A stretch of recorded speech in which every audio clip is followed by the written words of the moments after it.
মিরন সামান্য দ্বিধাগ্রস্ত, কারণ উক্ত আসরে ইংরেজ সাহেব উপস্থিত। মিরনের দ্বিধাগ্রস্ত চাহনি জমিদারের তীক্ষ্ণ দৃষ্টি এড়াল না। তিনি অতিথিদের দিকে তাকিয়ে মৃদু হাসলেন, বললেন, মাফ করবেন জনাব, আপনাদের কথা একটু পরে শুনছি। হয়তো আমার অ্যাসিস্ট্যান্টের কোনো বিশেষ বার্তা নিয়ে এসেছে মিরন। আমার শোনা অতি প্রয়োজন। মিস্টার ডাগলস মাথা নেড়ে সম্মতি দিলেন। Of course, please take your time. Isha Khan আসর থেকে সামান্য দূরে সরে গেলেন। পান চিবোতে চিবোতে আগ্রহ ভরে জানতে চাইলেন, কি হয়েছে মিরন? তুমি এত বিচলিত কেন? মিরন নতজানু হয়ে ভয়ার্ত গলায় বলল, জনাব আলী হোসেনকে চিকিৎসালয়ে ভর্তি করা হয়েছে জনাব, ওনার। মিরন থেমে গেল। ঈশা খাঁ হুঙ্কার দিয়ে উঠলেন, থামলে কেন? কি হয়েছে আলীর? ওনার ডান হাতের উপর তালোয়ার চালিয়েছেন পাশের স্টেটের জমিদারের পুত্র নবাব তাইমুর গজনবী। তার দেহ হতে হাত বিচ্ছিন্ন হয়ে গেছে হুজুর। ঈশা খাঁ রাগে হাত মুষ্টিবদ্ধ করে ফেলল। শ্বাস প্রশ্বাস বৃদ্ধি পেল তার। আলী হোসেন তার বাল্যকালের বন্ধু, তার ব্যক্তিগত বৃত্তের অত্যন্ত ঘনিষ্ঠ একজন মানুষ। এমন গর্হিত কাজ কেন করলেন জমিদার পুত্র? বজ্রকণ্ঠে জানতে চাইলেন ঈশা খাঁ। মিরন উত্তর দিল, তিনি গতকাল জমিদার সিকান্দার গজনবী এর মাহফিলে গিয়েছিলেন। সেদিন রাতেই একজন নতুন বাইজির অভিষেক ঘটেছে।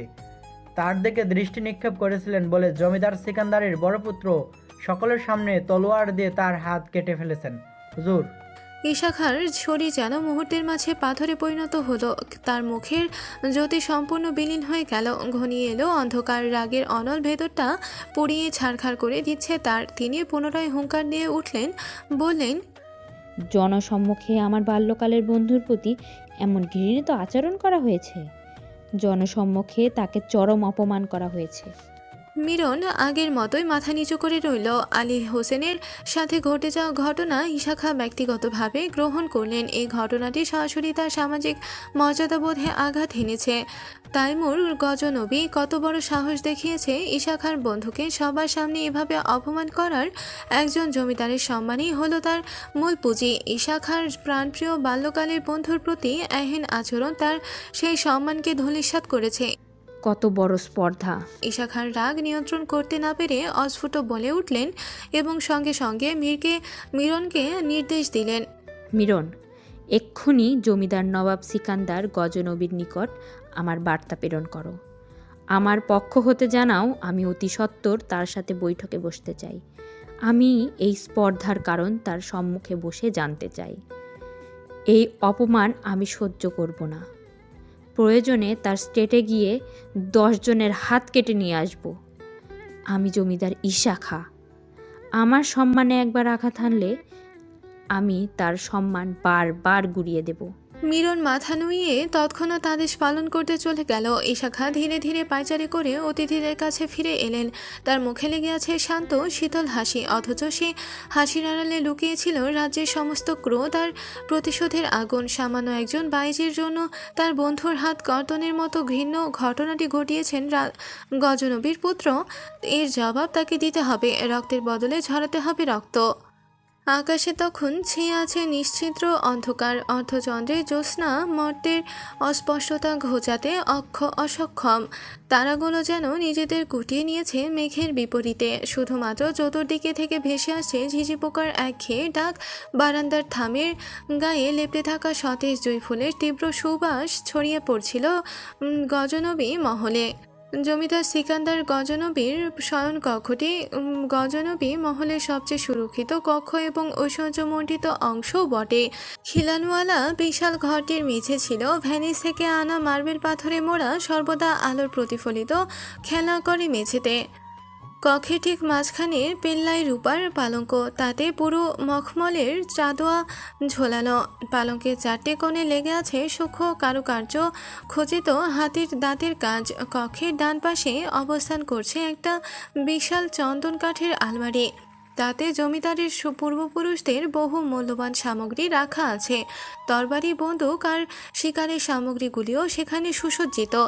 দেয়ালে ঝুলছে ব্রোঞ্জের বিশাল দীপাধার। মশালে জ্বলছে মৃদু আগুন, সেই মশালের লালচে কম্পমান আলোয় দেওয়ালে তৈরি হচ্ছে রহস্যময় ছায়াশিল্প। তবুও কক্ষের পরিবেশ কিছুটা ভারী এবং থমথমে। নবাব সিকান্দার গজনবী তখন পালঙ্কে হেলান দিয়ে বসেছিলেন, তার প্রশস্ত কপাল জুড়ে অসংখ্য চিন্তার ভাঁজ। তিনি আজ গম্ভীর চিন্তায় মগ্ন। তার চিন্তায় বিষয়বস্তু বংশের মর্যাদা। নবাব সিকান্দার তার জীবনে সবচেয়ে বেশি ভালোবাসেন বংশের মর্যাদা, অথচ তার বড় পুত্র তাইমুর সেই মর্যাদা ক্ষুণ্ণ করেছেন অন্যায়ভাবে। সিকান্দারের আদেশে তার প্রধান খিদমতগার দাউদ নিঃশব্দে তাইমুর গজনবীকে ডেকে আনলো। তাইমুর ভেতরে প্রবেশ করে দেখলেন সিকান্দার একা বসে আছেন, গড়গড় করে হুক্কা টানছেন। তার মেজাজ দেখে তাইমুর ঘটনা কিছুটা আঁচ করতে পারলেন। আজ গজনবী বাড়িতে কোনো মাহফিলের আয়োজন হয়নি। এমন নিস্তব্ধ রাত বাবার মুখোমুখি হওয়ার বিষয়টি তাইমুরের টকবগে রক্তকেও শীতল করে দিচ্ছিল বারবার। আসো তৈমুর, ভিতরে আসো। জমিদার ভারী কণ্ঠে ডাকলেন পুত্রকে। তার স্বরে বিন্দুমাত্র আবেগ পরিলক্ষিত হলো না। তাইমুর নতজানু হয়ে বাবার পায়ের কাছে বসলেন। গায়ের রক্ত হিম হলেও তার চোখে এখনও বিচরণ করছে বাইজি হেমাঙ্গিনীর জন্য লড়ে যাওয়ার উদ্ধত সাহস।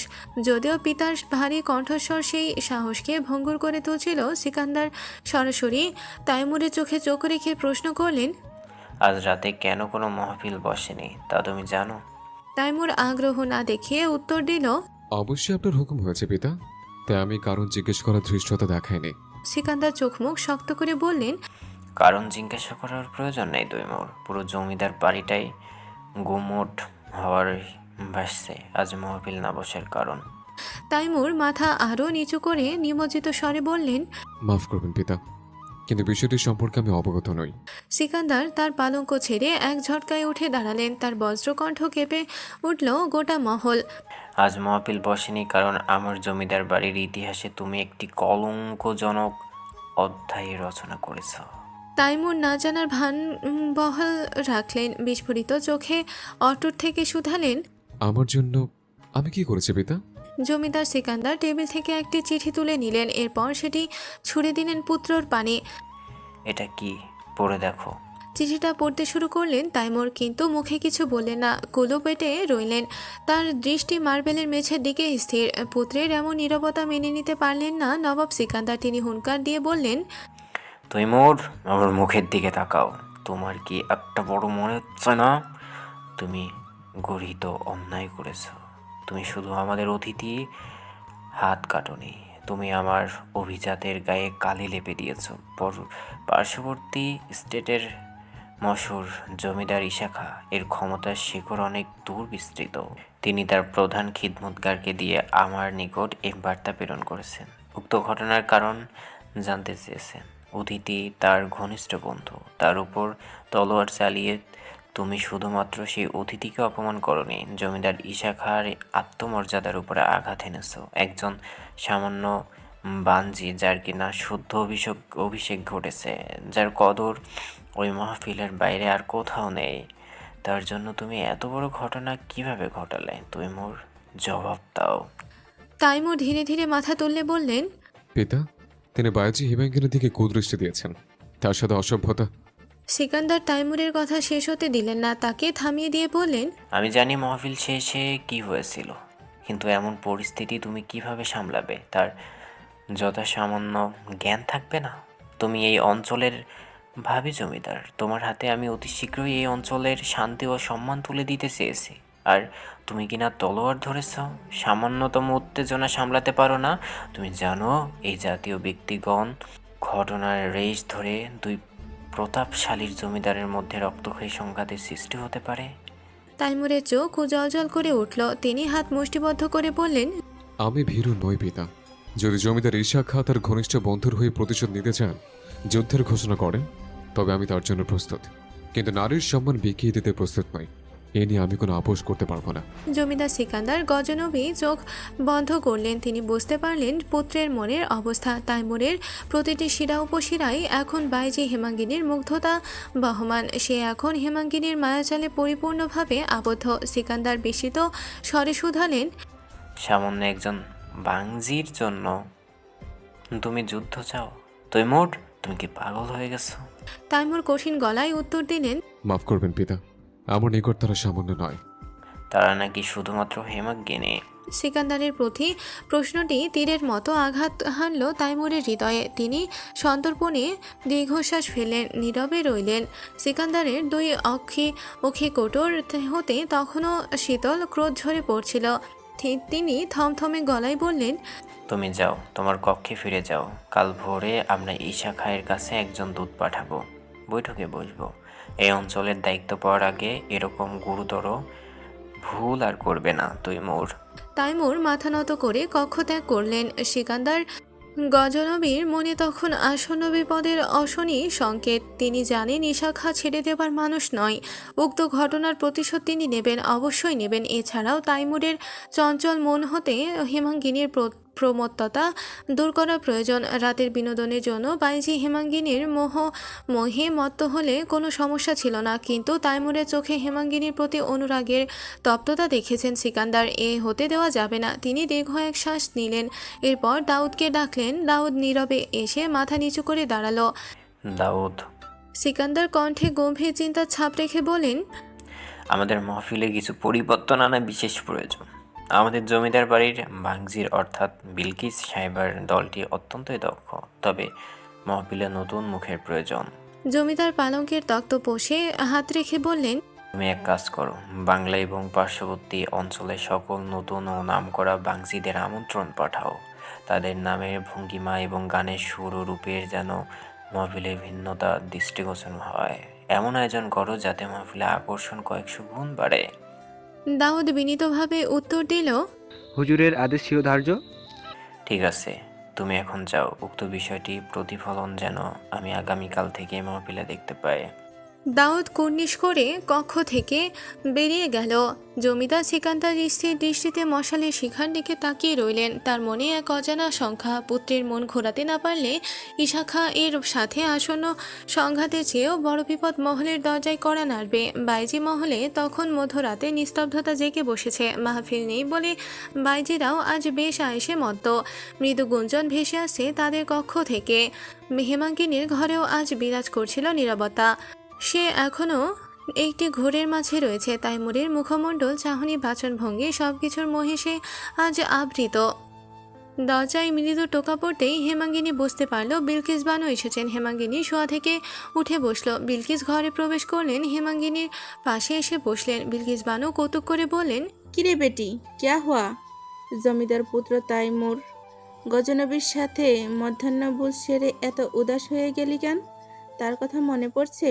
হেমাঙ্গিনী ঠোঁটের কোণে লজ্জা মিশ্রিত হাসির দেখা মিলল। নিচু স্বরে বলল, ধুর, কি যে বলো তুমি। তবে বিলকিস বানু আগ্রহ ভরে জিজ্ঞেস করলেন, তবে কি? হেমাঙ্গিনী তার দেহ আলগোছে পালঙ্কে এলিয়ে দিয়ে সিলিং এর পানে তাকালো। মুচকি হেসে বলল, তিনি সারাক্ষণ কেবল আমার কথাই বলছিলেন। আমার রূপ, আমার নাচ, আমার গান ভীষণ পছন্দ করেছেন জানো খালা। মাহফিলের ওই ঘটনার জন্য তার মাঝে কোনো অনুশোচনা নেই, বরং তিনি এটাকে সম্মান রক্ষার কাজ বলে মনে করেছেন। বিলকিস বানু খানিকটা উত্তেজিত হয়ে বলে উঠলেন, মাশাল্লাহ মাশাল্লাহ, ক্যা বাত হে! রূপের জাদুতে প্রথম দিনই জমিদার পুত্রকে ঘায়ল করে ফেললি। আব হামারা ক্যা হোগা? মজা করা বাদ দাও তো। এত রাতে হঠাৎ এই কক্ষে এলে যে, কিছু কি হয়েছে? বিলকিস বানু ছোট্ট করে শ্বাস নিলেন, বললেন, তোর সাথে জরুরি আলাপ আছে। বলে ফেলো। বিলকিস বানু বলতে শুরু করলেন, তুই তো জানিস তোর মা সরলতা ছিলেন এই অঞ্চলের সেরা বাইজি। তার রূপ ছিল পূর্ণিমা চাঁদের মতো, আর তার নৃত্য ছিল আভিজাত্যের প্রতীক। বহুত মশুর জমিদার তাকে কিনে নিতে চেয়েছেন, কিন্তু নবাব সিকান্দার গজনবী তাকে চোখের আড়াল করেননি। বিলকিস এবার উঠে দাঁড়ালেন। দেওয়ালে ঝুলে থাকা লণ্ঠনের দিকে এগিয়ে গেলেন মৃদু পায়ে। অগ্নিশিখার দিকে স্থির দৃষ্টি রেখে বললেন, সরলতার একটা গোপন ইচ্ছে ছিল, जब तू 18 में कदम रखेगी तो ও তুঝে এক খাস নাচ শিখাবে, তোর মায়ের নিজের নিত্য বিনাশ। হেমাঙ্গিনীর চোখ উজ্জ্বল হয়ে উঠল। উদ্দীপনায় শরীর কেঁপে উঠল তার। অস্ফুট স্বরে বলে উঠল, আমার মায়ের নিজের নৃত্য বিন্যাস। বিলকিস বানু হেমাঙ্গিনীর দিকে ফিরে জবাব দিলেন, হ্যাঁ, কেবলমাত্র সরলতা নিজে সেই নাচ মঞ্চ করতে পারত। ওর কই উসকি तरह नाच नहीं सकता था। বিলকিস বানু এক মুহূর্তের জন্য থামলেন, চোখ বন্ধ করে পুরনো স্মৃতি হাতড়ালেন। এরপর বললেন, সরলতার কাছ থেকে নাচ আমি বহু কষ্টে শিখেছিলাম। মেনে কসম খাই থি অন্য কোনো বাইজিকে এই নাচ আমি শেখাবো না, কারণ উত্তরাধিকার সূত্রে এই নাচের মালিক শুধুমাত্র তুই। ये আমানত সির্ফ তেরে লিয়ে থা। হেমাঙ্গিনী জানতে চাইল। তাহলে তোমাকে কেন এই নৃত্য শেখালো?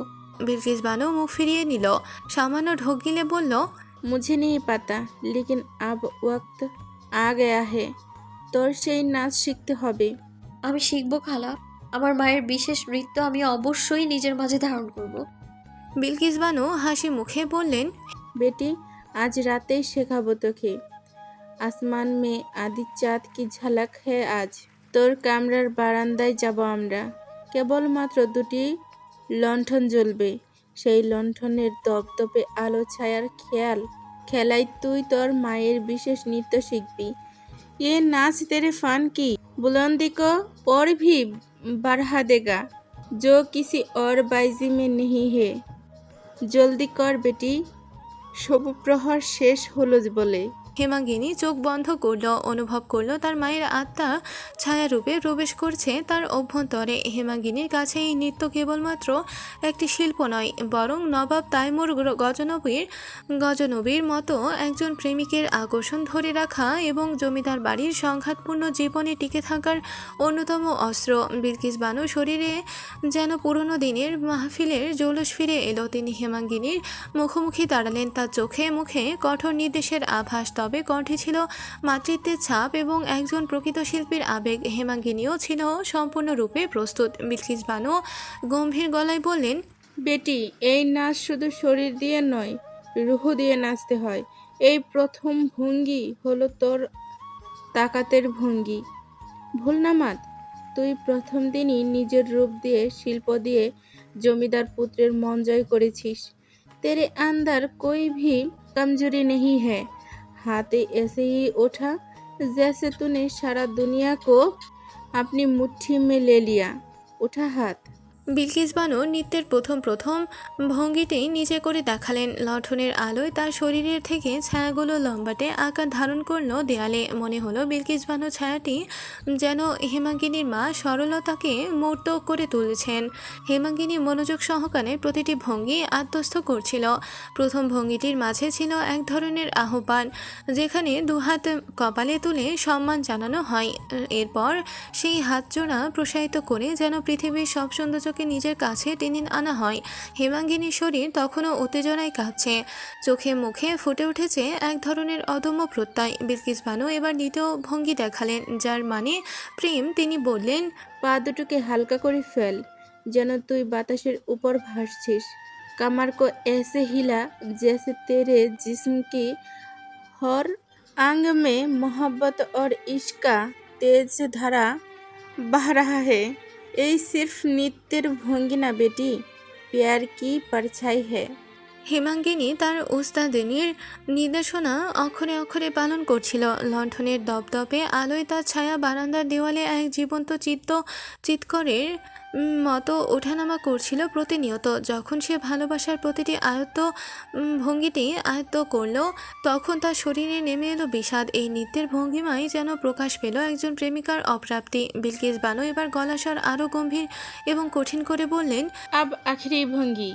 ये भंगिर माने हलो ठुकराना और बगवात। जिंदगी में मोहब्बत चिरस्थायी ना रे बेटी, किंतु बाइजीर शिल्प हमेशा जिंदा रहता है।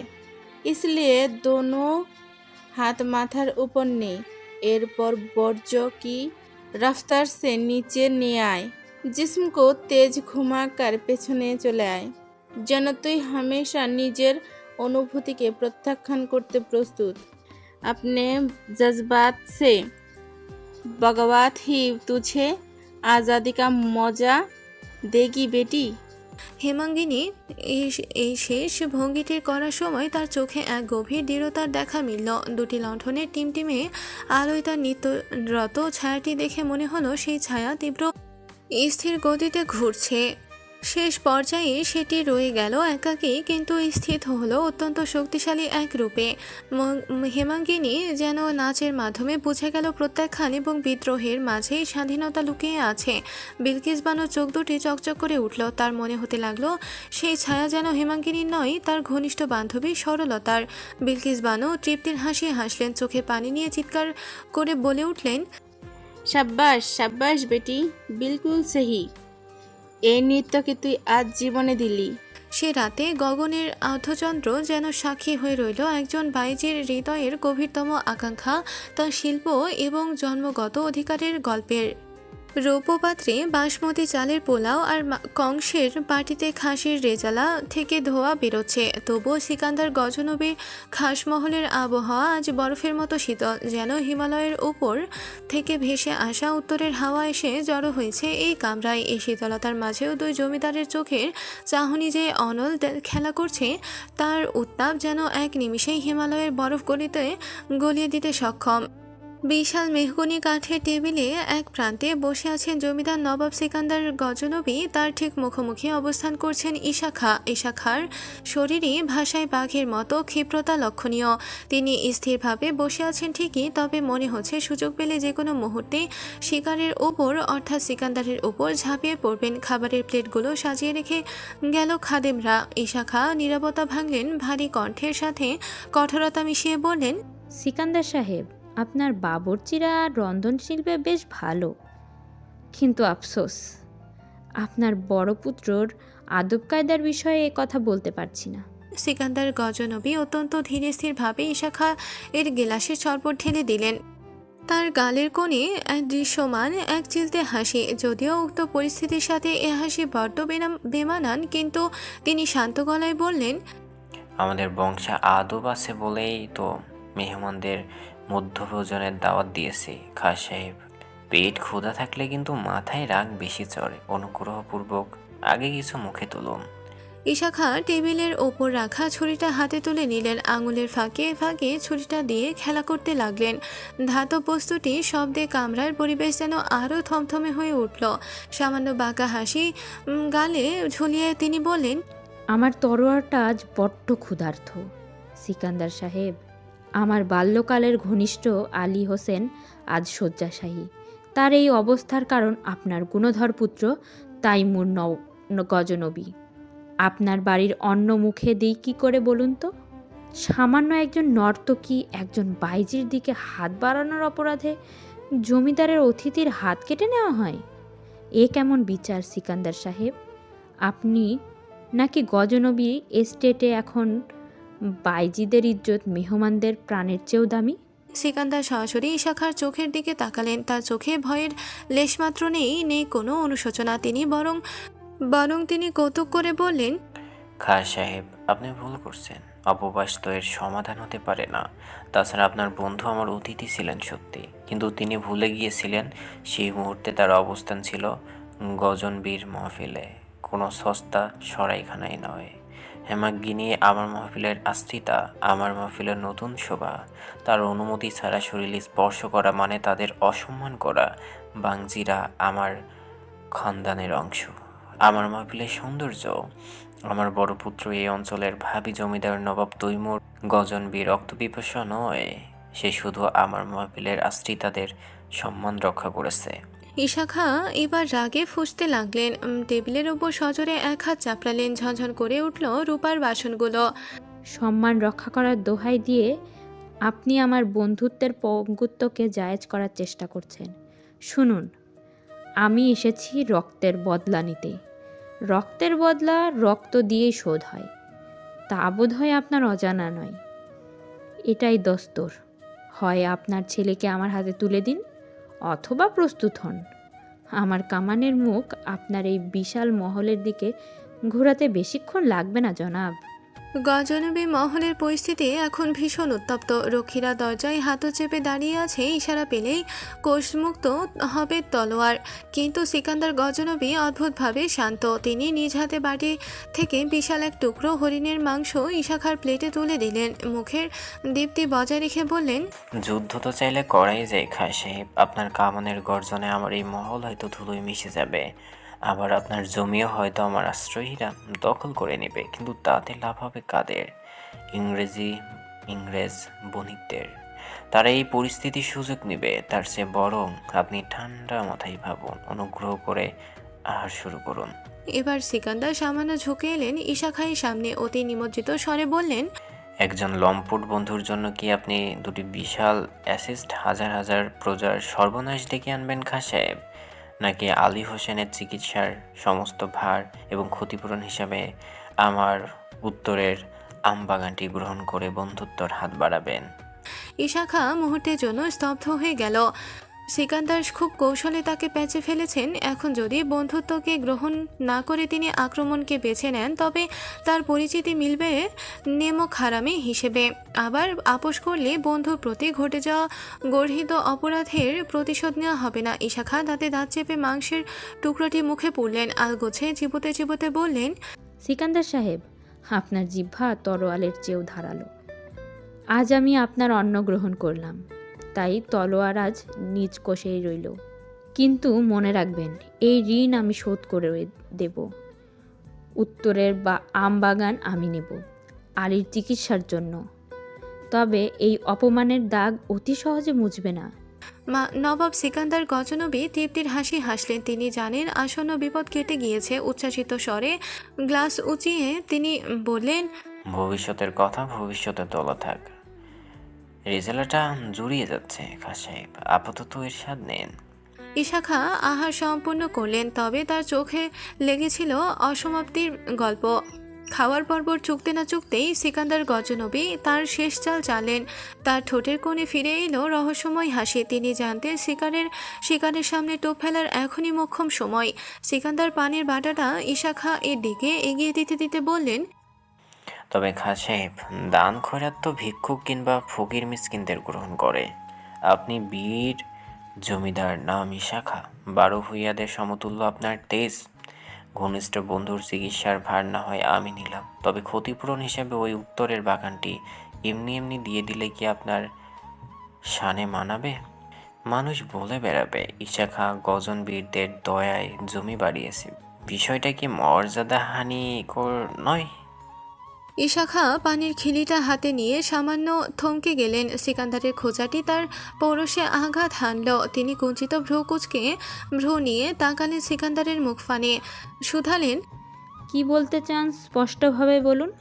সিকান্দার আয়েশ করে নিজের পানে জর্দা মেশাতে মেশাতে বললেন, সামনেই পূর্ণিমা, আপনি তো জানেন প্রতি বছর আমার গজনবি অ্যাসিস্ট সীমানায় এক বিশাল আশ্বদৌড় প্রতিযোগিতার আয়োজন হয়। শুনেছি ঘোড়ার লাগাম ধরে আপনাকে দেখে নাকি বাতাসও ইশাখা। এই দৌলতে আপনার আশ্ব চালানের দক্ষতা নিয়ে তো কেউ প্রশ্ন করার সাহস রাখে না। সিকান্দার একটু থামলেন, তবে মুখে পান পুরে ঈশা খাঁ এর চোখের ভাষা পড়ার চেষ্টা করলেন। ঈশা খাঁ এর চোখে মুখে কৌতূহলের ঝিলিক ধরত সিকান্দার ফের বলতে শুরু করলেন, আমার প্রস্তাব হলো এই আশ্বদৌড়ে আপনাকে অংশ নিতে হবে। যদি আপনি প্রথম স্থান অধিকার করতে পারেন, তবে উত্তরের আমবাগান আপনার। আর তার সাথে সিকান্দার সজোরে হাততালি দিলেন। সঙ্গে সঙ্গে একজন ভৃত্য প্রবেশ করল কক্ষে, হাতে মখমলের কাপড় মোড়ানো অতি দীর্ঘ একটি বস্তু। সিকান্দার সেই বস্তুর উপর থেকে কাপড়টি সরাতেই চকচক করে উঠল হীরা পান্না খচিত খাপের একটি তলোয়ার। সিকান্দার গর্বিত ভঙ্গিতে বললেন, এই দেখুন, পারস্য সম্রাট নাদির শাহের সেনাপতির ব্যবহৃত শামশির। এটি আমার পূর্বপুরুষের সংগৃহীত থাকা সবচেয়ে দামি রত্ন। যদি আপনি প্রথম স্থান অধিকার করেন, তবে আমবাগানের দলিলের সাথে এই ঐতিহাসিক তলোয়ারটিও শুধুমাত্র আপনার হবে। বলুন খাঁ সাহেব, এমন নজিরবিহীন পুরস্কার কি আপনার যোগ্য নয়? ঈশা খাঁ তলোয়ারটির দিকে তাকালেন। তার অখিজোড়াই খেলা করতে লাগলো লোভ এবং জেদ। তিনি জানেন সিকান্দার অতি ধূর্ত একজন জমিদার। এই সবই সংঘাত এড়িয়ে যাবার ছলচাতুরি, কিন্তু এমন সংপ্রশ্ন তিনি প্রত্যাখ্যান করবেন কিভাবে? ঈশা খাঁ এর প্রতিটি শিরায় উপশিরায় উত্তেজনা ছড়িয়ে পড়ল মুহূর্তে।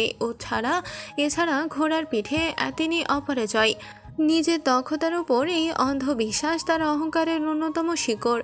ঈশা খাঁ টেবিল ছেড়ে উঠে দাঁড়ালেন, আত্মবিশ্বাসের সহিত মুচকি হেসে বললেন, আপনি অতি চতুর একজন মানুষ জমিদার সাহেব। আপনি জানতেন আমি এই বাজি ফেরাতে পারবো না। বেশ, এই বাজি আমি গ্রহণ করলাম। প্রস্তুত রাখবেন আপনার আমবাগানের দলিল আর এই প্যারিসের শামশির। পূর্ণিমার আলোয় গজনবী মাঠে দেখবে এই ঈশা খাঁ শুধু তরোয়ার নয়, লাগাম হাতেও কতটা ভয়ানক।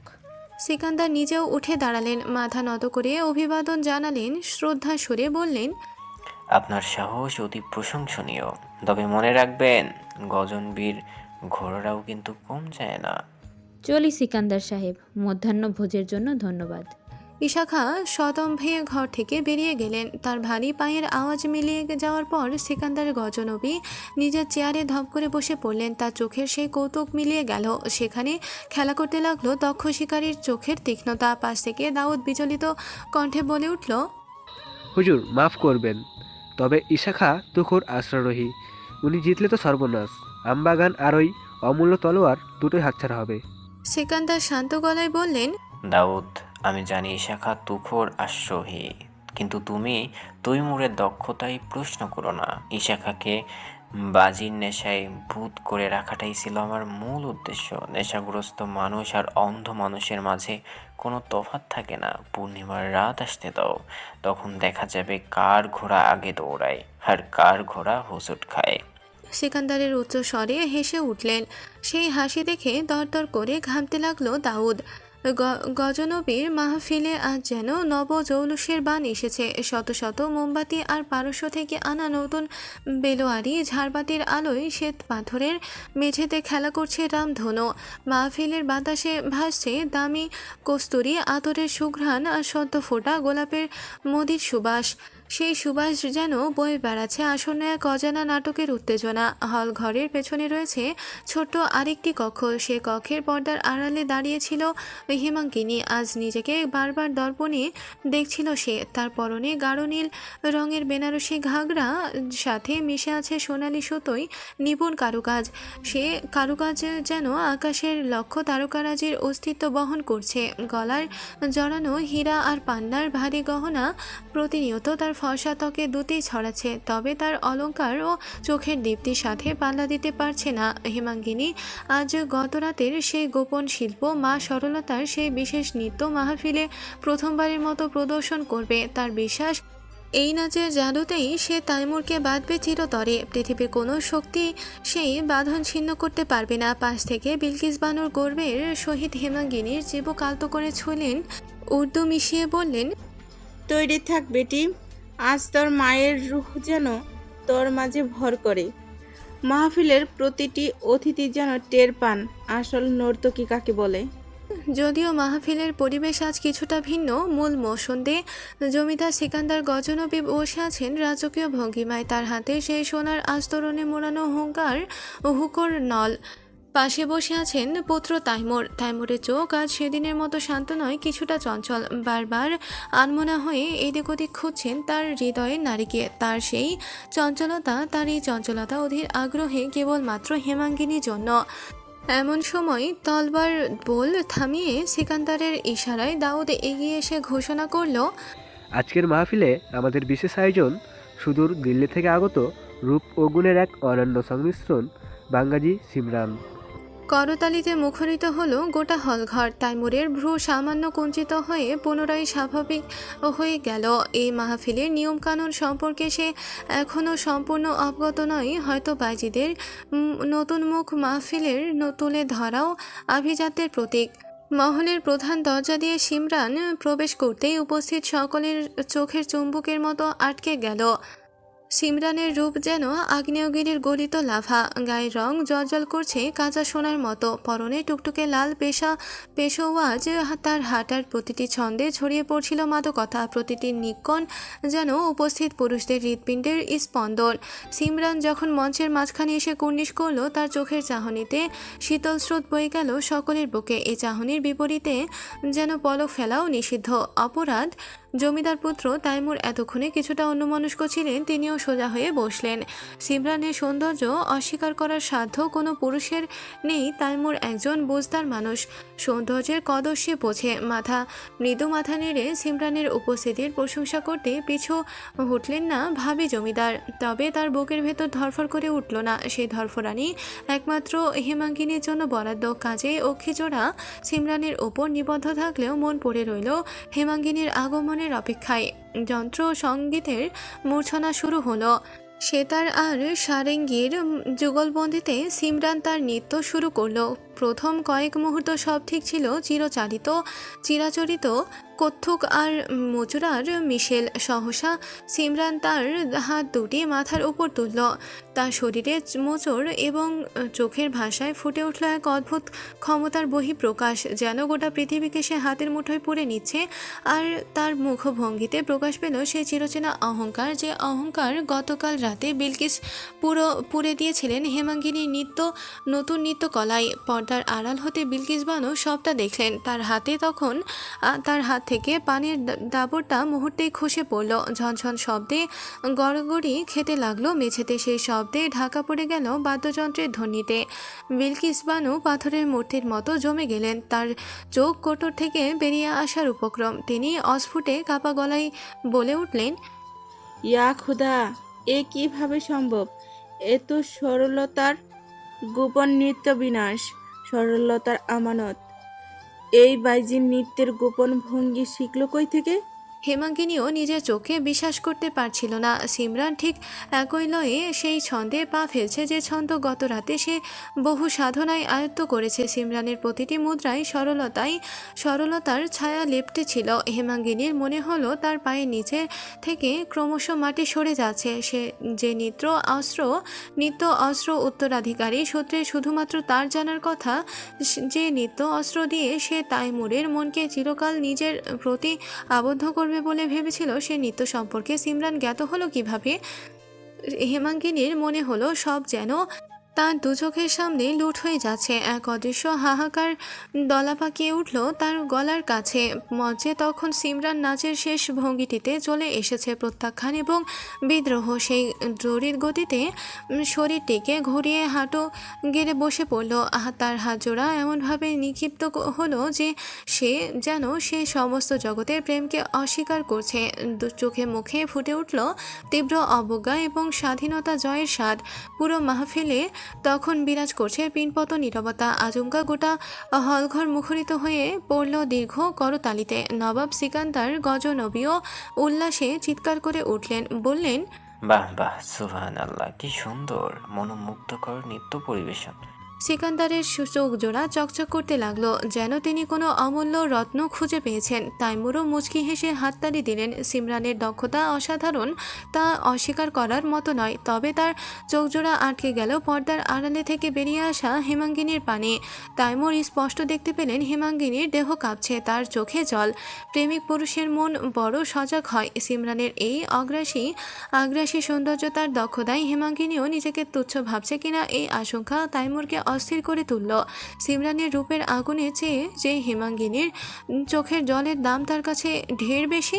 নৃত্য শেষে সিমরান হাঁপাতে কুর্নিশ করল। তার ফর্সা কপালে ঘামের বিন্দুগুলো মুক্তর মতো চিকচিক করতে লাগলো। সেই ঘর্মাক্ত মুখমণ্ডল ছুঁয়ে দেখবার তীব্র বাসনার উদ্বেগ হলো সিকান্দারের মনের গহীনে। তিনি দাউদকে ডাকলেন।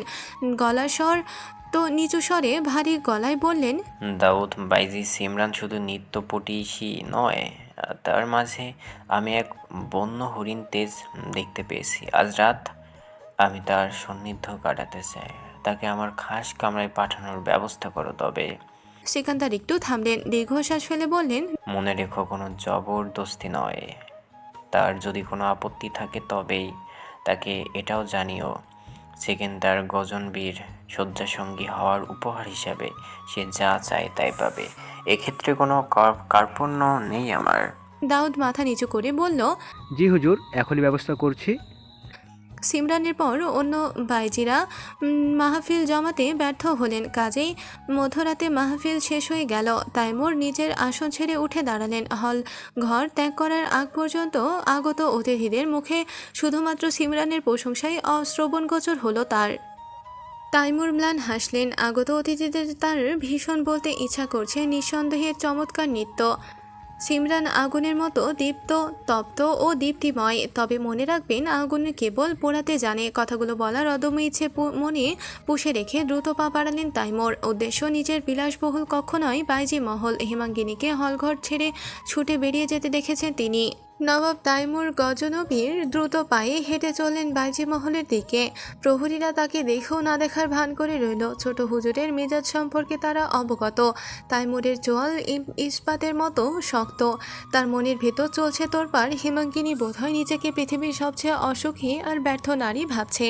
আজ রাতেই হেমাঙ্গিনীর এই ভুল ভাঙাতে হবে তাকে বোঝাতে হবে সিমরান হয়তো আগুনের ফুলকি, কিন্তু হেমাঙ্গিনী হলো স্নিগ্ধ জোনাকি। আগুন নিজে জ্বলতে পারে না, জোনাকিরা পারে। তাইমুর গজনবী আগুনের তাপে পুড়তে চান না, তিনি চান জোনাকির আলোয় আমৃত্যু পথ চলতে। বাইজি মহলের মূল ফটকের দুপাশে জলজল করে জ্বলছে মশাল। প্রবল মারুতের ঝাপটায় দপদপ শব্দে কেঁপে উঠছে আগুন। সেই কম্পিত আলো মুখ রাঙিয়ে দিচ্ছে মূর্তির মতো দাঁড়িয়ে থাকা প্রহরীদের। তাদের একঘেয়ে জীবন, মাহফিলের শোরগোল, নুপুরের নিক্কণ আর বিলেতি মদের নেশা এখান থেকে বহু দূরে। যেন জমিদার বাড়ির মাঝেই বিচরণ করছে আরেকটি ছোট্ট অলস জগৎ। নবাব তাইমুর গজনবী দৃঢ় পায়ে মূল ফটকের সামনে এসে দাঁড়ালেন। সামান্য কাশি দিলেন, তার কাশির শব্দে তন্দ্রাচ্ছন্ন প্রহরী চমকে উঠল। জমিদারের পুত্র বড় পুত্রকে এই অসময়ে এমন স্থানে দেখে কর্তব্যরত প্রহরীদের চোখ কপালে ওঠার জোগাড়। তড়িঘড়ি করে হাতের বর্ষা সোজা করে তারা কর্নিশ করল। তাইমুর প্রহরীদের বিস্ময় মাখানো প্রশ্নের তোয়াক্কা করলেন না বিন্দুমাত্র। তিনি গম্ভীর দৃষ্টি তখন তার বাইজি মহলের অন্তর্মুখী। কণ্ঠে গম্ভীর্য বজায় রেখে তিনি আদেশ করলেন, ভেতরে যাও, হেমাঙ্গিনীর নিকট সংবাদ দাও। আমি তার সাক্ষাৎ প্রার্থী। তাকে বলো আমি ফটকের বাইরে শুধুমাত্র তার জন্য অপেক্ষা করছি। তাইমুর প্রহরীর দিকে তীক্ষ্ণ দৃষ্টিতে তাকালেন। ভয়ে প্রহরীর বাকি কথাগুলো গলার কাছে আটকে রইল। বাইজি মহলে গভীর রাতে প্রহরীদের প্রবেশ নিষেধ। নবাব সিকান্দার গজনবীর করা হুকুম, কিন্তু জমিদার পুত্রর আদেশ কিভাবে অমান্য করবে তারা? কাজেই প্রহরী আর দ্বিরুক্তি না করে দ্রুত পায়ে ভেতরে চলে গেল। হেমাঙ্গিনীর তখন সুসজ্জিত কক্ষের পালঙ্কে উপুর হয়ে শুয়েছিল। চাপা কান্নার আবেগে তার দেহ কাঁপছে থরথর করে। নরম রেশমি চাদরটি আজ তার আঁখি নোনা জলে ভিজে সিক্ত। হেমাঙ্গিনীর সকল দুশ্চিন্তার মূলে সেই একটি প্রশ্ন বিদ্যমান, তার স্বর্গতা মায়ের গোপন নিত্য বিন্যাস, যা এতদিন শুধুমাত্র বিলকিস বানুর নিকট সুরক্ষিত ছিল, তা দিল্লি থেকে আগত অতিথি বাইজি সিমরান জানল কি করে? সিমরানের নাচের প্রতিটি মুদ্রা, প্রতিটি ভঙ্গিমা ছিল অত্যন্ত নিখুঁত, যেন ওই শিল্পের আদি গুরু সে নিজে। হেমাঙ্গিনী কিছুতেই এই রহস্য মেলাতে পারছিল না। তবে কি বিলকিস বানু তাকে ধোঁকা দিল? এই প্রশ্নটি যুক্তিসঙ্গত বলে মনে হলো না। বিলকিস বানু তো সেরকম মানুষ নয়, তবুও তাকে কিছু প্রশ্নের সম্মুখীন হতে হবে আজ। মনে মনে এমন সিদ্ধান্তেই উপনীত হলো হেমাঙ্গিনী। তার হতাশার আরও একটি কারণ রয়েছে, জমিদার পুত্র নবাব তাইমুর গজনবী। আজ মাহফিলে তাইমুরের হাস্যোজ্জ্বল মুখটি বারবার মনে পড়ছে তার। সিমরানের জাদুকরি নাচের শেষে তাইমুরের উন্মুক্ত করতালি আর প্রশংসার দৃষ্টি হেমাঙ্গিনীর হৃদয়ে ছুরির মতো বিঁধেছে। তার মন কুডেকে উঠছে। তাইমুরের মনোযোগ কি তবে এবার সিমরানের দিকে ঘুরে যাবে? অন্তর্মহলে ঢোকার পথ চিরতরে বন্ধ হয়ে যাবে? হেমাঙ্গিনীর মাঝে চরম আশঙ্কা সৃষ্টি হলো। হয়তো তাইমুরের নিকট তার সম্মান ফিকে হয়ে আসবে। মায়ের মৃত্যু রহস্য তার উদ্ঘাটন আর করা হবে না। শুধুমাত্র বাইজি হিসেবে নয়, একজন সন্তান হিসেবেও নিজেকে ব্যর্থ মনে হতে লাগলো তার। অস্ফুটে বলতে লাগলো বারবার, আমি হেরে গেছি মা, আমি হেরে গেছি। ঠিক তখনই দরজার ওপাশ থেকে ভেসে এলো এক পরিচারিকা শেফালির কণ্ঠস্বর। ভাইজি সাহেব, আপনি কি জেগে আছেন? হেমাঙ্গিনী দ্রুত চোখ মুছল, গলা পরিষ্কার করে জবাব দিল, জেগে আছি, বলো শেফালি। জমিদার পুত্র নবাব তাইদুল গজব নবী আপনার জন্য বাইজি মহলের বাইরে আপনার জন্য অপেক্ষা করছে। অনুগ্রহপূর্ব আপনি এক্ষুনি আসুন। কথাটা শুনে হেমাঙ্গিনীর কান্না মুহূর্তের মাঝে থেমে গেল। ধরফরিয়ে উঠে বসলো শোয়া থেকে। এর মধ্যেই যখন তাইমুরের মনোযোগ হারানোর ভয় তাকে গ্রাস করছিল গ্রহণের ন্যায়, ঠিক তখনই তাইমুরের এমন আকস্মিক আগমন তার মাঝে বিস্ময় ছড়িয়ে দিল। হেমাঙ্গিনীর মাঝে মনে উকি দিল এক নতুন জিজ্ঞাসা, তবে কি সিমরান জমিদার পুত্রের রাতের ঘুম কেড়ে নিতে ব্যর্থ হয়েছে? তাইমুর সিমরানের রূপ উপেক্ষা করেছেন? তার নিজের প্রতি তাইমুরের আবেগ এখনও অটুট? মায়ের রহস্য উদ্ঘাটনের জন্য এই একটি সুযোগই হয়তো তার শেষ ভরসা। এলোমেলো চুল আর বিধ্বস্ত সাজ পোশাক নিয়ে হেমাঙ্গিনী দ্রুত মূল ফটকের সামনে এসে দাঁড়ালো। তার দু চোখে তখনও শ্রাবণের ধারা বহমান। হেমাঙ্গিনী চোখের জল মুছল না।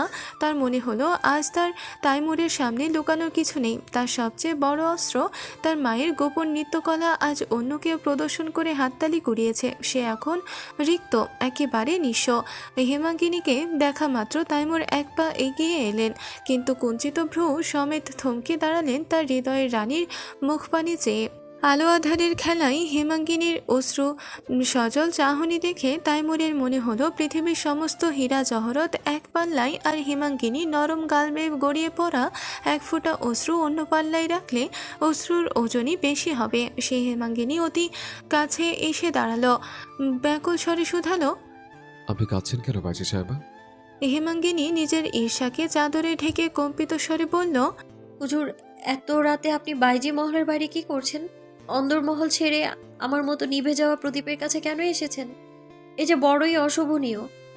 তাইমুর অবাক হয়ে শুধালেন, এসব কি বলছেন আপনি? কেন বলছেন? আজ মাহফিলে নতুন বাইজির ওই রূপ আর গুণের কাছে আমি হেরে গেছি হুজুর। তার জ্যোতির নিকট আমার অবস্থান ধূলিকণার সমানও নয়। আমাকে মাহফিলের অতিথিরা আর কোনোদিনও গ্রহণ করবে না। তাইমুর লক্ষ্য করলেন হেমাঙ্গিনীর কণ্ঠে অভিমানের চেয়ে অধিক জাগ্রত ভয়, হারানোর ভয়। তিনি বুঝলেন হেমাঙ্গিনী সিমরানের আগমনে নিজের ভবিষ্যৎ নিয়ে বেশ শঙ্কিত। তাইমুর শান্ত গলায় বললেন, নক্ষত্র আর প্রদীপের তফাৎ বুঝতে ভুল করবেন না।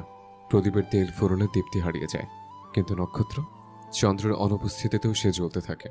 আপনি নক্ষত্র, কোনো প্রদীপ নয়। হেমাঙ্গিনী ফুপিয়ে কেঁদে উঠল। সে আর্তনাদ করে বলল, আপনি আমায় মিথ্যে সান্ত্বনা দিচ্ছেন হুজুর। আজ মাহফিলে আমি নিজের তুতি হারিয়েছি। সকলে বাইজি সিমরানের জয়গান গাইছে, আপনিও তো হাততালি দিলেন। তার ওই জাদুকরি নাচের পর আপনি কি আর আমার মতো সামান্য বাইজি হেমাঙ্গিনীকে মনে রাখবেন? আমার মাঝে তো আর বিশেষ কিছু অবশিষ্ট নেই আপনার মনকে ধরে রাখবার মতো। তাইমুর হেমাঙ্গিনীর মনের ঝড় কিছুটা আন্দাজ করতে পারলেন, যদিও ঝড়ের আসল কারণ তার অজানা। হেমাঙ্গিনীকে বুকে জড়িয়ে ধরে শান্ত করবার তীব্র বাসনা জাগল তার মনে, কিন্তু তিনি তার নিঃশ্বাস অবধি হেমাঙ্গিনীর দেহে পড়তে দিলেন না। তার শরীরে বহমান রক্ত তাকে সংযম শিখিয়েছে। হেমাঙ্গিনীর প্রতি তার সম্মান সীমা লঙ্ঘন করতে দিল না কোনো ক্রমেই। তাইমুর হাত জোড়া মুষ্টিবদ্ধ করে নিজের আবেগকে নিয়ন্ত্রণ করলেন। গাঢ় স্বরে বললেন, আদেশ করছে, আমার চোখের দিকে তাকান। হেমাঙ্গিনী অশ্রুভেজা চোখে তাইমুরের আদেশ মান্য করল। বাজি সিমরান যা দেখিয়েছেন তা কেবল একটি নিখুঁত পরিবেশনা। তিনি অবশ্যই প্রশংসার দাবিদার। তার পারদর্শিতাকে আমি অবজ্ঞা করতে পারি না। তবে আমার নিকট আপনি শ্রেষ্ঠ হেমাঙ্গিনী। আপনি সেই স্নিগ্ধ জোনাকি, যার আলো অন্ধকারে পথ দেখায়, যার আগমনে আত্মা জড়িয়ে যায়। আমি সেই অনুভূতির কাঙাল। হেমাঙ্গিনী বিস্ফোরিত চোখে তাকিয়ে রইল তাইমুরের মুখ পানে। তার ভারী কণ্ঠে উচ্চারিত প্রতিটি শব্দ তার ক্ষতবিক্ষত হৃদয়ে প্রলেপ লাগিয়ে দিচ্ছিল। তাইমুর আরও এক ধাপ এগিয়ে এলেন, তবে এই আগানোর মাঝেও বজায় রাখলেন নিরাপদ দূরত্ব। মৃদু স্বরে বললেন, আজ মাহফিলে আমি সিমরানের দিকে তাকিয়েছিলাম সত্য, কিন্তু আমার মনুষ্যচক্ষু সারাক্ষণ আপনাকেই খুঁজেছে। তাই বলছে, আপনার স্থান কেউ নিতে পারবে না। আপনি অনুগ্রহ করে কান্না বন্ধ করুন। হেমাঙ্গিনীর কান্নার বেগ কিছুটা কমে এলো, কেননা তাইমুরের চোখে সে কোনো মিথ্যার আশ্বাস দেখেনি, বরং এক গভীর প্রত্যয়ের খোঁজ মিলেছে। স্বস্তি ফিরে পেতেই হেমাঙ্গিনী চোখের জল মুছল। তাইমুর এবার বিদায় নেওয়ার ভঙ্গি করলেন। যাওয়ার আগে সামান্য হেসে বললেন, মনে রাখবেন বাজি সাহেবা, এই গজনবী মাহফিল সকল শিল্পীর জন্য উন্মুক্ত। কাজেই ভবিষ্যতে আরও অনেক বাইজি আসতে পারেন, কিন্তু নবাব তাইমুর গজনবীর হৃদয়ে কেবলমাত্র একজন বাইজি বাস করেন এবং সর্বদা করবেন। সে একজনের নাম হেমাঙ্গিনী। তাইমুর আর অপেক্ষা করলেন না, তার গালের কোণে এক চিলতে সুমধুর হাসি নিয়ে দ্রুত পায়ে অন্ধকারের মাঝে মিলিয়ে গেলেন। হেমাঙ্গিনী তখনও ঠাঁই দাঁড়িয়ে রইল উক্ত স্থানে। তার গাল বেয়ে পুনরায় এক ফোঁটা জল গড়িয়ে পড়ল, তবে এই জল কষ্টের নয় বরং অনুরাগের। জমিদার পুত্র তাইমুর তার অন্তরে যত্ন করে রোপণ করেছে প্রেমের বীজ, আর তারও ব্যক্তিত্ব প্রতিনিয়ত সেই বীজের পরিচর্যা করছে। হেমাঙ্গিনী টের পেল তার লড়াই শুরু হবার আগেই এই মানুষটাকে দুমড়ে মুচড়ে ভালোবেসে ফেলবে সে, নিজেকে আটকাতে পারবে না মোটেও। হেমাঙ্গিনী অব্যক্ত কথাগুলো যেন প্রকৃতিও শুনতে পেল। সহসা ভেসে আসা উত্তরের তীব্র বাতাস, গাছের পাতার মৃদু ছন্দময় কম্পন আর মধ্যগণের চাঁদ যেন এই অব্যক্ত কথাগুলোর সহিত সহমত পোষণ করল নির্দ্বিধায়। চারিদিকে একবার চোখ বুলিয়ে হেমাঙ্গিনী সেই এক ফোঁটা জল মুছে ফেলল। মনে মনে বলল, মা, তোমার মৃত্যুর রহস্য আমি ভেদ করবই, সাথে সিমরান কোথা থেকে এই নাচ শিখলো তাও জানতে হবে আমায়। আর এই কাজে আমার সবচেয়ে বড় অস্ত্র হবে স্বয়ং জমিদার পুত্র। কিছুটা অন্যমনস্ক হয়ে হেমাঙ্গিনী অস্ফুট স্বরে বলে উঠল, যার প্রতি আমার মাঝে প্রেম জাগছে অনিচ্ছায়। বাইজি মহলের দীর্ঘ প্রদক্ষিণ পথ ধরে হেমাঙ্গিনীর ছায়াটি তখন দেওয়ালে দেওয়ালে লেপ্টে যাচ্ছিল। লণ্ঠন এবং মশালগুলোর ক্ষণস্থায়ী আলোয় সে ছায়া কখনো দীর্ঘ কিংবা কখনো বিকৃত। এ যেন কোনো সাধারণ রমণীর ছায়া নয়, বরং এক অদম্য যোদ্ধার প্রতিচ্ছবি, যার হৃদয়ে জ্বলছে রহস্য উদ্ঘাটনের অনল। চোখ খুঁজে বেড়াচ্ছে লুকায়িত সত্য। নতুন বাইজি সিমরানের অভিষেক তাকে এক গভীর সংকটের সম্মুখে দাঁড় করিয়েছে। হেমাঙ্গিনীর মন বলছে, মায়ের গোপন নৃত্য শৈলী নিয়ে সিমরানের আগমন কোনো সাধারণ কাকতালীয় ঘটনা হতেই পারে না। বিলকিস বানুর খাস কামরার সামনে এসে থমকে দাঁড়ালো হেমাঙ্গিনী। ভেতর থেকে ভেসে আসছে চাপা কান্নার শব্দ। এই শব্দ তার হৃদয়ে এক অজানা শঙ্কা জাগালো। হেমাঙ্গিনী নিঃশব্দে দরজার কাছে দাঁড়ালো। দরজা সামান্য খোলা ছিল। সে দেখল তাদের ব্যক্তিত্ব সম্পন্ন ও কঠোর স্বভাবের ওস্তাদনী বিলকিস বানু আজ নিজের পালঙ্ক ছেড়ে মেঝেতে বসে আছেন। সর্বদা পরিপাটি থাকা তার কেশরাজি আজ এলোমেলো। পরিধানের পোশাকেও দেখা মিলেছে সামান্য অসাবধানতার। চোখের কোণে লেপ্টে যাওয়া কাজল যেন অশ্রুর ধারায় অনেকটাই মুছে গেছে, যা প্রকাশ করছিল এক গভীর মানসিক বিপর্যয়। বিলকিস শূন্য দৃষ্টি মেলে অতীতের কোনো অদেখা স্মৃতি হাতড়ে বেড়াচ্ছিলেন। তিনি ফিসফিস করে স্বগতিক্ত করছেন, অসম্ভব, এ হতেই পারে না। সরলতা আমার সাথে এমন বিশ্বাসঘাতকতা করতে পারে না। তবে কি সে আমায় মিথ্যা বলেছিল? তবে কি সে তার শিল্পের প্রতি পবিত্রতার রক্ষায় শেষ পর্যন্ত অপরাগ হয়েছিল? হেমাঙ্গিনীর মনে মুহূর্তের জন্য এক চিলতে সন্দেহর দানা বাঁধল। তবে কি বিলকিস বানু, যিনি তাকে মায়ের মতোই আগলে রেখেছেন এতদিন, তিনি তার মায়ের শিল্পকে অন্য কাউকে গোপনে শিখিয়েছেন? কিন্তু পর মুহূর্তেই নিজের মনকে শাসন করল সে। দীর্ঘ 25 বছর ধরে বিলকিস বানু গজনবী এস্টেটের সীমানা পেরোননি। সুদূর দিল্লি থেকে আসা সিমরানকে এত কঠিন মুদ্রার তালিম দেবেন, তাও এত অল্প সময়ে, এ অসম্ভব। এর পেছনে অন্য কোনো গভীর রহস্য আছে। হেমাঙ্গিনী নিঃশব্দে দরজা ঠেলে ভেতরে প্রবেশ করলেন। বিলকিস বানুর পাশে বসে আলতো করে তার কাঁধে হাত রাখতেই বিলকিস বানু সামান্য চমকে উঠলেন। হেমাঙ্গিনীকে দেখে তিনি নিজেকে আর সামলাতে পারলেন না। দীর্ঘ সময় ধরে সঞ্চিত দুঃখ যেন বাঁধ ভেঙে দিল। তিনি হেমাঙ্গিনীকে জড়িয়ে ধরে শিশুর মতো হামাও করে কেঁদে উঠলেন। বললেন, বেটি, আমি পাপী হলাম রে। তোর মায়ের দেওয়া সেই অমূল্য আমানত, যা আমি বুকের ভেতর বহু বছর ধরে আগলে রেখেছিলাম, আজ তা প্রকাশ্য জনসম্মুখে ধুলোয় মিশে গেল। সিমরান কিভাবে এই নাচ জানলো? হেমাঙ্গিনী বিলকিস বানুর পিঠে হাত বুলিয়ে তাকে শান্ত করার চেষ্টা করল। যদিও সে নিজেও একই আকুল পাথরে ভাসছে, তবুও তার দায়িত্ব এখন বিলকিস বানুকে সামলানো। তবে তার মনে আরেকটি প্রশ্ন কাটার মতো বিচ্ছে। সেই প্রশ্নের উত্তরে খোঁজে হেমাঙ্গিনী শান্ত গলায় জিজ্ঞেস করল, শান্ত হও খালা, আমার একটা প্রশ্নের উত্তর দাও তো। তুমি বলেছিলে এই নাচ আমার মায়ের একান্ত নিজস্ব সৃষ্টি, তার গোপন শিল্প এটা। তবে মা কেন তোমায় এই নাচ শিখিয়েছিলেন? একজন বাইজি তার সবচেয়ে বড় অস্ত্র কেন অন্য আরেকজনের বাইজিকে শেখাবেন? এর পেছনে নিশ্চয়ই কোনো গভীর কারণ ছিল। বিলকিস বানু কান্না থামিয়ে হেমাঙ্গিনীর দিকে তাকালেন। তার চোখে তখনও গভীর বিষাদের ছায়া। তিনি চোখ মুছে দীর্ঘশ্বাস ফেললেন, বললেন, একই প্রশ্ন আমিও তোর মাকে বারবার করেছিলাম, তাকে বারণও করেছিলাম। বলেছিলাম, সরলতা, এই নাচ তোর জীবনের তুরুপের তাস, এটা কাউকে শেখাস না, আমাকেও না। কিন্তু তোর মা আমার কোনো কথা শুনলো না।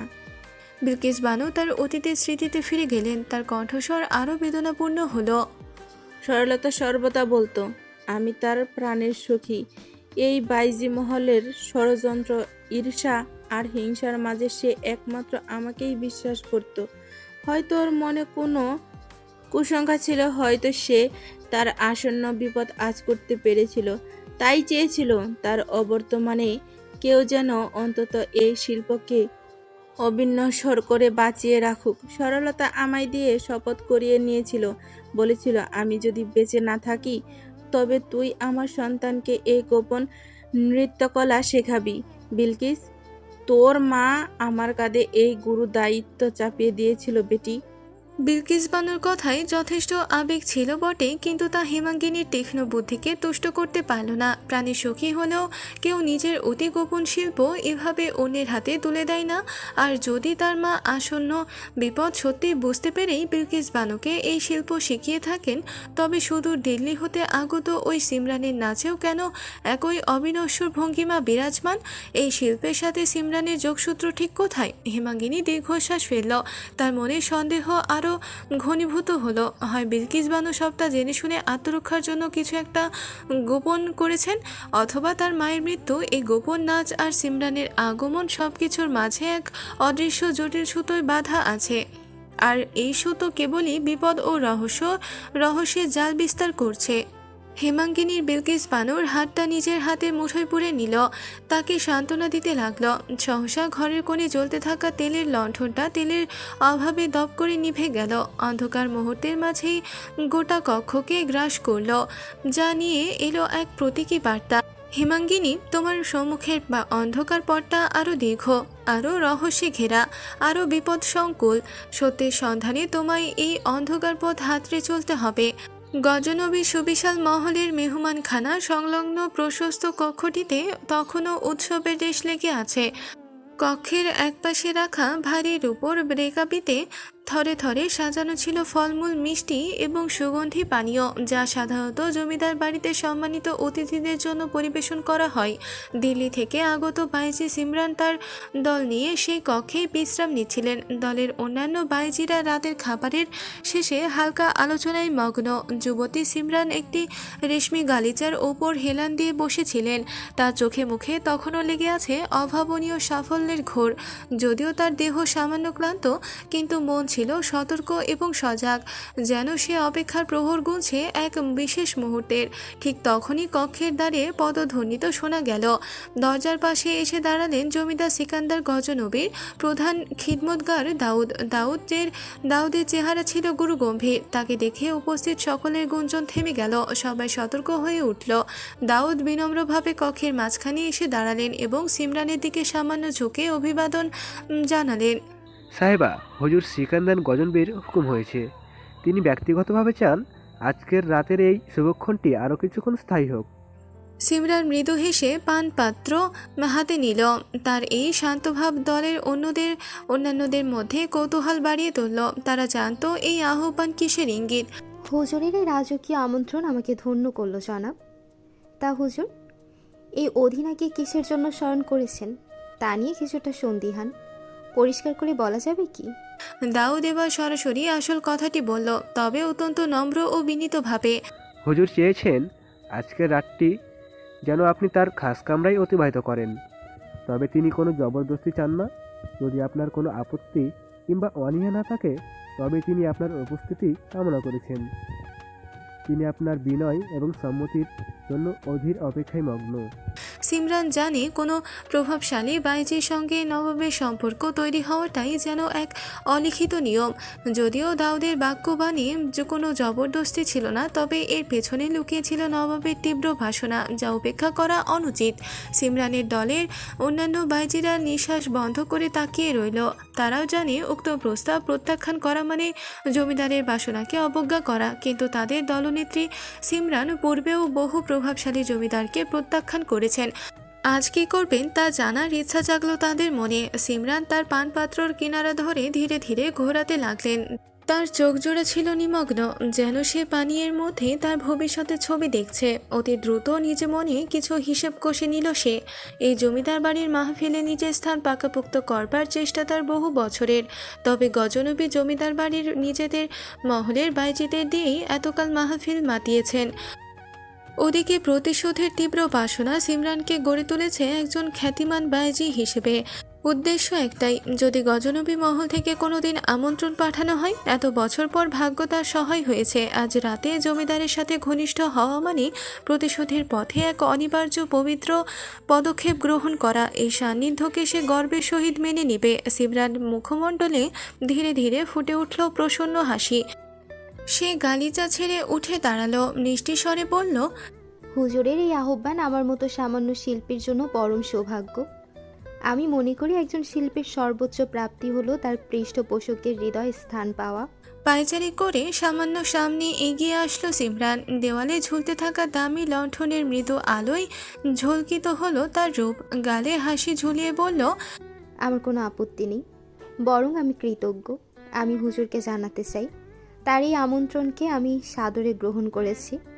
আমার পক্ষ হতে এটি তার প্রতি শুধুমাত্র ব্যক্তিগত সম্মান জানানো নয়, বরং তার প্রতি আমার অনুগত্যের প্রমাণ। দাউদের মুখে স্বস্তির হাসি ফুটল। সে জানে এই সম্মতি নবাবকে অনেক বেশি খুশি করবে। আপনার এই বিনয় ও সম্মতি হুজুরকে অত্যন্ত খুশি করবে। সাহেবা, আমি আপনার জন্য পালকির ব্যবস্থা করছি। শুভ হোক আপনার যাত্রা। সিমরান হাসি মুখে সম্মতি জানালেন। তার দলের বাইজিরা ঈর্ষা মিশ্রিত দৃষ্টিতে তাকিয়ে রইল। তারা সিমরানের সলজাতরি সম্পর্কে জ্ঞাত, সে যে এক লফে বাইজি মহলের সর্বোচ্চ শিখরে আহরণ করতে চাইবে এই বিষয়ে তার কারো অজানা নয়। সিমরান দ্রুত নিজেকে প্রস্তুত করল। আয়নার সামনে দাঁড়িয়ে শেষবারের মতো আপাদমস্তক চোখ বুলিয়ে নিল সে তার চোখে ঝিলিক দিয়ে উঠছে রূপের অহং। প্রতিশোধের আগুন দাউ দাউ করে জ্বলছে অন্তরে। ঠোঁটে দেখা মিলছে কূটনৈতিক হাসির। আজকের রজনী হবে ক্ষমতা হাত বদলের। পালকি এসে অপেক্ষা করছিল মেহমান খানার বাহিরে। প্রতিশোধের যাত্রার প্রথম মাইল ফলক অর্জনের মোহে বিমোহিত সিমরান সুসজ্জিত দেহ নিয়ে যাত্রা করল অন্দরমহলের দিকে।